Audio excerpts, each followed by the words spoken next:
Memasuki musim liburan Hari Raya Natal dan Tahun Baru 2024, jumlah penumpang LRT Palembang mengalami tren kenaikan.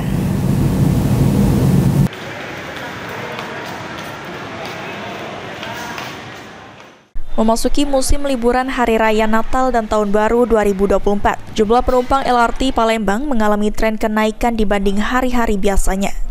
Kepala Stasiun DJKA LRT Palembang, Saipul, mengatakan persentase kenaikan jumlah penumpang sebesar 10% daripada hari biasa.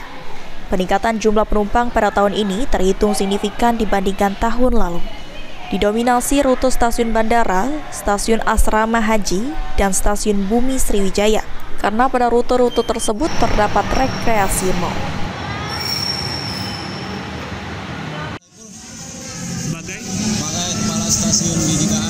Baik, bagaimana Pak suasana LRT menjelang Nataru ini?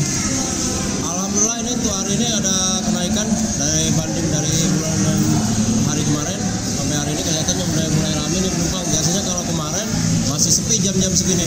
Ya, udah hari ini mulai ramai kayaknya. Didominasi arah ke bandara sama asrama haji. oh baik. Terus ke Bumi Sriwijaya juga. Tempat ini kan rekreasi mall kan. Baik. Berapa persen Pak peningkatannya Pak? Kalau kemarin, kalau prediksinya sekitar kemungkinan bisa naik nih 10% lah. Ya. Untuk dari kemarin sampai hari ini. Baik. Dan sampai sore kan. Bagaimana tahun sebelumnya Pak? Kalau tahun-tahun kemarin kayaknya ada peningkatan dari tahun kemarin karena berhubung ini bertepatan dengan libur anak sekolah tahun baru ya. Diketahui harga tiket sekali perjalanan dipatok Rp5.000 dari stasiun DJKA ke stasiun asrama haji. Namun jika dari stasiun DJKA ke stasiun bandara dikenakan Rp10.000. Hafid Zainul, PAL TV.